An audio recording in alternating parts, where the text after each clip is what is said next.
주와 같이 되기를 내가 항상 원하니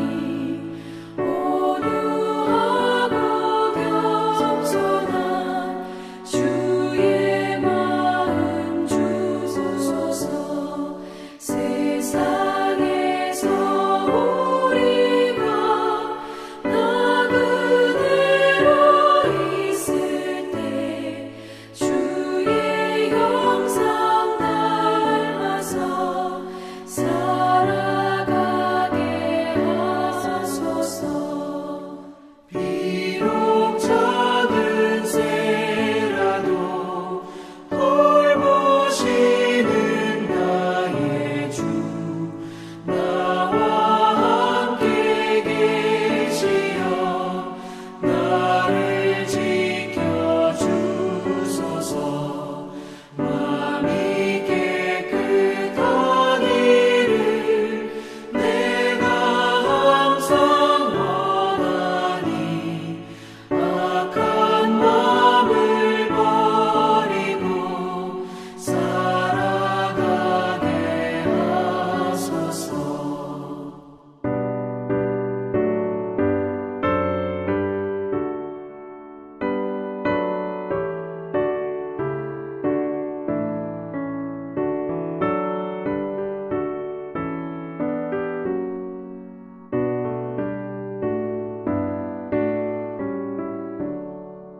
주와 같이 되기를 내가 항상 원하니 주님 뜻을 따라서 살아가게 하소서.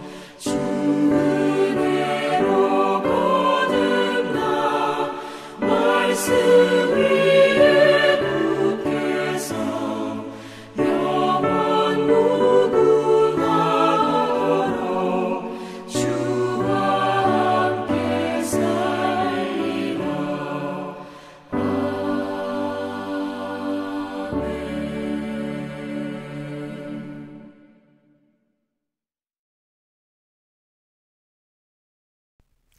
금요일 새벽기도 나오신 성도님들을 예수님의 이름으로 환영하고 축복합니다. 오늘 하나님 말씀은 실타래 같이 꼬인 삶을 푸는 방법으로서 창세기 35장 1절부터 15절 말씀을 전하도록 하겠습니다. 하나님이 야곱에게 이르시되 일어나 베델로 올라가서 거기 거주하며 내가 네 형 에서의 낯을 피하여 도망하던 때에 네게 나타났던 하나님께 거기서 제단을 쌓으라 하신지라. 야곱이 이에 자기 집안 사람과 자기와 함께한 모든 자에게 이르되 너희 중에 있는 이방 신상들을 버리고 자신을 정결하게 하고 너희들의 의복을 바꿔 입으라. 우리가 일어나 베델로 올라가자. 내 환난 날에 내게 응답하시며 내가 가는 길에서 나와 함께 하신 하나님께 내가 거기서 제단을 쌓으려 하노라 하매 그들이 자기 손에 있는 모든 이방 신상들과 자기 귀에 있는 귀고리들을 야곱에게 주는지라.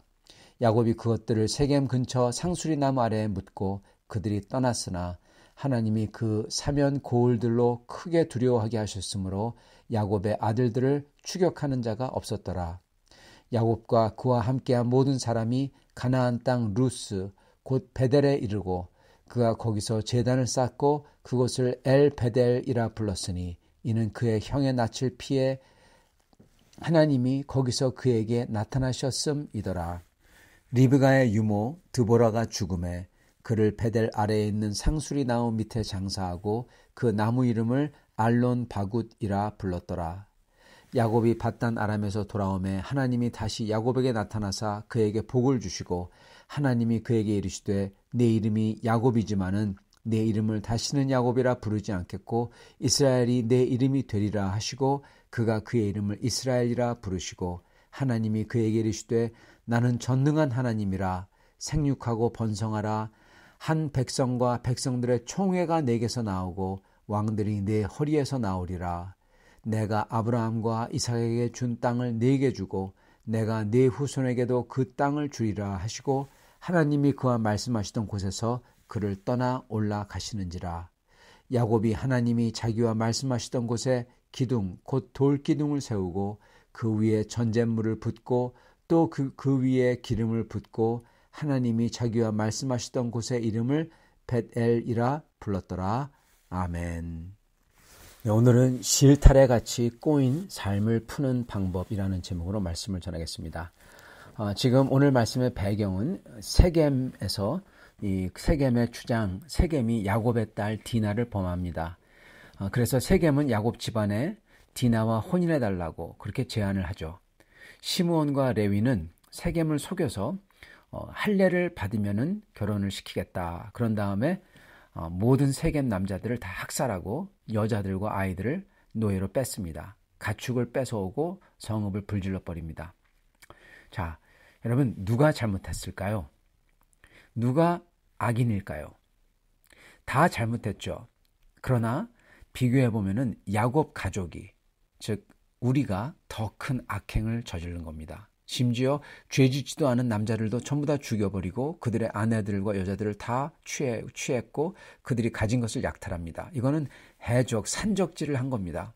우리가 악당인 상황이에요. 이제 주변 가나안 사람들에게도 이제 그걸 알기 때문에 그들이 보복을 할 수가 있어요. 그래서 보복당해서 힘을 합하면 보복을 하고 그리고 몰살당한 위험에 처한 상황인 겁니다.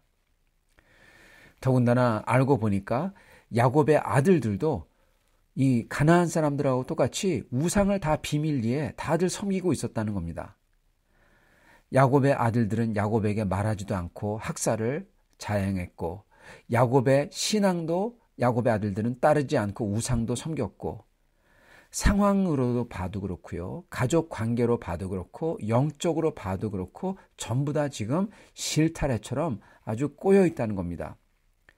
즉 다른 사람이 아니라 야곱 가족이 우리가 나쁜 악인이에요. 악당이에요. 거기다가 우상까지 숭배하고 여러분 이거는 어느 모로 보나 하나님에게 도와달라고 하기 힘든 상황이라는 겁니다. 성도 여러분 이렇게 됐을 때 어떻게 해야 할까요? 야곱은요 먼저 본능적으로 알고 있습니다. 먼저 빨리 그리고 완전히 우상을 버려야 한다. 네, 이거를 압니다. 야곱은. 하나님에게 나아가려는데 하나님에게 은혜를 받아야만 되는데 지금 이 상황은 지금 적들이 둘러싸면은 그냥 꼼짝없이 죽는 상황이에요. 그렇기 때문에 제일 중요한 거는 빨리 하나님의 은혜를 받으려면은 우상을 없애버려야 한다는 겁니다. 예. 그걸 알고 있는 겁니다. 야곱이 그렇기 때문에 굉장히 이 그의 눈이 이 영안이 떠 있는 사람인 겁니다. 센스가 빠른 사람이에요. 야곱의 아들들은 이거 전혀 모르고 있어요. 사실은 그들은요 세겜의 학살 다음에 아니 그 주변 가나안 사람들이 다 힘을 모아가지고 쳐들어오면은 다 죽는데 그 자신들이 어떤 위험에 처했는지도 모르고 있습니다. 그러면서 우리가 잘했다고 막 그러고 있는 겁니다. 눈이 어두운 겁니다. 눈이 어두운 이유는 그들이 우상을 겸해서 섬기고 있기 때문에 눈이 영안이 다 어두워진 겁니다. 야곱의 아들들에게는 하나님은 그냥 제사하고 빌면은 복주고 형통케 하는 신 그거에 불과했어요. 여러분 그렇기 때문에 우리도 그렇게 생각하면 안 되는 겁니다. 이들은 그렇기 때문에 자기를 형통하게 한다면은 다른 신도 마다하지 않았던 거예요. 그래서 우상들도 겸해서 섬겼던 겁니다.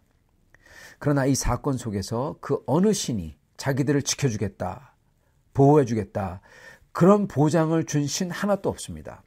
당연히 죽은 돌이고 나무니까 그런 거 할 수가 없죠. 오직 살아계신 하나님, 아브라함의 하나님, 이삭의 하나님, 그리고 야곱이 베델에서 만난 하나님이 야곱에게 내가 보호해 주겠다고 심지어 언약으로 분명하게 주신 겁니다. 이렇게 한 신은 오직 하나님 야곱이 베델에서 만난 그 하나님밖에 없는 거예요. 그래서 야곱은 먼저 아들들에게 모든 우상을 버리라고 하는 겁니다. 그 다음에는 야곱은 베델로 가자, 하나님에게 나아가자 그러는 겁니다. 야곱은 베델에서 자기가 서원했던 거 그걸 갖다 지키려고 하는 겁니다. 지금. 그럼으로써 하나님이 약속한 게 다 이루어지도록 하는 겁니다. 하나님이 약속을 했거든요. 하나님께서 야곱을 보호해 줘서 라반의 집에 가게 하고 라반의 집에서 보호해 주셔서 아버지의 집으로 이삭의 집으로 돌아오게 하겠다. 그렇게 약속을 했습니다. 하나님이. 그러면서 그거에 어떻게 보면 조건으로 야곱은 그렇게 해주시면은 내가 11조를 드리고 헌신하겠다. 베델에서 그렇게 서원을 했어요. 근데 하나님이 약속대로 다 지켜주셨어요. 라반에 안전하게 가게 했고, 그리고 라반의 집에서 이삭의 집으로 안전하게 오시게 해주셨는데, 지금 야곱은 자기 약속한 거 하나도 지키고 있지 않은 겁니다. 베델 가지도 않았고 11조 드리지도 않았고 헌신도 안 했고, 그래서 지금 야곱은 얼른 베델에 가자, 하나님 만나자, 하나님에게 헌신하고 서원해야만 된다, 그래야만 우리가 산다, 그러는 겁니다. 지금 야곱도 그렇고 아들들도 그렇고 이거 안 하면은 이거 정말 죽을 수 있다는 그러한 두려움이 닥쳐왔기 때문에 하는 겁니다, 여러분. 이게 사실 신앙인의 모습이에요. 저희의 모습인 겁니다. 저희도 그렇게 나올 바가 없는 겁니다. 그렇게 궁지에 몰려야 하나님을 찾고 하나님을 부르짖고 하나님께 나오는 겁니다. 야곱이 딱 그런 모습이에요. 여러분, 그럼에도 야곱의 신앙은 그의 아들들의 신앙과 달랐어요. 야곱은 제대로 된 신앙을 갖고 있었습니다. 그 차이점은 첫 번째, 야곱은 하나님을 찾는다는 거예요. 암만 어려운 일이 닥쳐와도 하나님을 안 찾는 사람들이 있습니다. 그들은 망하는 겁니다, 여러분. 하나님을 아는 신앙인들은, 구원받는 사람들은 하나님을 찾습니다. 두 번째는 야곱은 하나님의 뜻을 알고자 합니다. 그냥 단순히 하나님 도와주세요, 구해주세요, 그런 얘기만 계속 앵무새처럼 반복하는 게 아니라 하나님의 뜻이 무엇입니까? 그 뜻을 하겠습니다, 그랬다는 겁니다. 그리고는 야곱은요, 그거를 하기 위해서 자기의 모든 것을 다 겁니다. 다 걸었어요. 지금 베델로 가는 길이잖아요. 베델로 가지 않으면은 죽겠다 생각해가지고 우상을 다 버리고 온 힘을 다해서 나아가고 있는 겁니다. 살아계신 하나님을 믿고 거기에 다 걸은 거예요. 그래서 우상을 없애는 거죠. 여기서 우리가 눈여겨봐야 되는 게 있습니다. 그건 저희도 이런 비슷한 상황이었을 때 어떻게 해야 하냐 이겁니다. 우리도 우리 삶 속에 내가 범인이에요. 다른 사람이 잘못한 게 내가 잘못했어요. 내가 그것도 아주 쉽게 얘기하면 악을 행했어요. 내가 범인이고 내가 죄인이고, 그리고 모든 게 실타래처럼 다 비비꼬여 있어요. 여러분, 이럴 때 저희가 어떻게 해야 될까요? 이때 하나님이 주시는 답이 있습니다. 그 야곱에게 주신 답이죠. 그 답이 무엇이냐? 베델로 가라입니다. 베델로 가라. 먼저 베델로 가서 하나님과 해결을 봐야 된다는 겁니다, 여러분. 그래야지만 실타래가 풀린다는 거예요. 여러분, 이게 중요합니다. 여기 놀라운 게 있는데 그게 뭐냐면 이거예요, 여러분. 주님은 우리가 생각하는 문제, 그리고 우리가 원하는 해결, 우리는 항상 이 문제를 생각하고 이게 문제입니다, 주님. 이런 걸 닥쳤어요. 그래서 우리가 이걸 해주세요. 이러한 해결이 필요합니다. 이거 해주세요. 그렇게 기도하잖아요. 근데 주님은 우리가 생각하는 문제와 해결과는 전혀 다른 행동을 요구하셨다는 겁니다, 여러분. 예. 적어도 우리가 볼 때 이 행동은 해결과는 전혀 상관이 없어요. 문제와도 전혀 상관이 없어요. 그게 뭡니까? 베델로 가라예요. 지금 다 가나안 족속에게 둘러싸여가지고 죽을 것 같은데 하나님은 베델로 가라 그러시는 겁니다. 여러분, 브니엘도 마찬가지였어요, 여러분. 야곱이 주님을 붙듭니다. 그죠?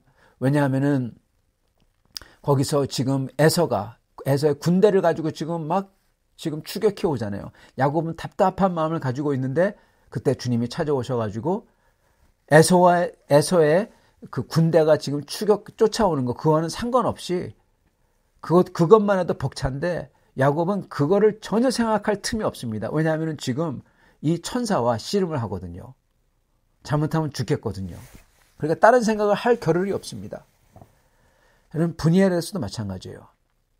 야곱이 가졌던 문제와 그리고 해결, 그 에서의 군대에 대한 해결, 문제, 그거에 대해서 전혀 상관없이 주님은 브니엘에서 나와 씨름하자 하신 겁니다. 여러분, 이게 주님 앞에 나아가는 거, 주님이 언약을 주신 곳에 내가 가서 엎드리고 씨름하는 게 이게 모든 거의 해결의 시작이라는 겁니다. 이게 놀라운 거예요. 이게 놀라운 겁니다. 실타래같이 꼬인 것에 삶을 푸는 방법이 제일 중요한 게 주님 앞에 나아가는 거라는 겁니다, 여러분. 우리의 삶에서도 복잡하게 꼬여 있을 때, 그 해결책은 우선 하나님 앞에 내 우상을 버리고 나아가는 겁니다. 먼저 우상을 버려야 됩니다. 내가 하나님 말고 의지하는 것들, 내가 귀하게 여겨서 하나님의 뜻마저 저버리게 하는 그런 것들, 그게 우상이죠. 그걸 다 버려버리고 포기하고 겸손하게 하나님이 어떻게 하시든지 그거와 결과와 상관없이, 여러분 그 결과와 상관없이 가야 돼요. 그 결과 생각하고 있으면은 여러분 하나님 만날 수도 없습니다. 기도할 수도 없어요. 여러분 브니엘의 놀라운 점이 뭐냐면요, 브니엘은 야곱이 자기 목숨 지금 막 그냥 목을 조여하고 그러기 때문에 다른 거 생각할 수 없이 거기에만 올인해야 했어요. 여러분 기도도 마찬가지라는 겁니다. 주님은 그렇게 만드시는 거예요. 그래서 그렇게 올인해서 기도하게 하시고 모든 걸 다 포기하고 내려놓고 정말 내려놓는 거죠. 그렇게 만드시는 거예요. 그렇게 하나님께서 어떻게 하든지 그 후속에 대해서 생각조차 안 하고 뭐 죽으면 죽는 거고 할 수 없고요. 네, 그렇게 다 그렇게 생각하면서 살면서 하는 거고, 그렇지만 어떻게 하든지 그 주님께 다 맡기고 그냥 주님 앞에 엎드리고 주님과 씨름하는 겁니다. 여러분 그게 해결책의 첫 번째 스텝이라는 겁니다. 그리고 두 번째는 하나님을 저희가 예전에 만났다면은 만난 장소로 가야 된다는 겁니다. 그리고 하나님에게 언약을 받고 서원을 했다면은 그 언약을 받은 곳으로 가야 된다는 겁니다. 여러분 이거는 장소를 뜻하는 게 아닙니다. 장소를 뜻하는 게 아니에요. 예. 그런 게 아니라 그 마음의 상태로 돌아가야 된다는 거예요. 저의 영적인 마음의 상태로. 주님을 만났을 때 그 영적인 상태로 돌아가며 그 주님을 생각하며 그 주님 앞에 엎드리는 거고요. 주님에게 약속을 받았다면 그 약속을 생각하며 그 마음 상태로 그 약속을 다시금 붙들면서 그 주님 앞에 엎드리는 겁니다. 여러분 그랬을 때 주님께서는 실타래같이 꼬인 삶을 풀어주시는 것입니다. 사랑하는 성도 여러분, 오늘 말씀을 통해서 저희가 저의 인생에서 실타래같이 꼬인 그 모든 게 있다면은 이것을 풀 수 있기를 바랍니다. 우리가 생각하는 문제나 우리가 원하는 해결, 그것과 상관없이 그냥 주님 앞에 나아가시길 바랍니다. 브니엘처럼 주님과 씨름하고, 그리고 여기에 나오는 것처럼 두려워서 그렇지만 온 힘을 다해 우상을 버리고 베델로 나아가시길 바랍니다. 그럴 때 주님께서 만나주시고 주님이 해결해 주실 것입니다. 주님이 해결해 주셔서 에서를 만나보니 에서가 죽이는 게 아니라 감싸요. 울어요.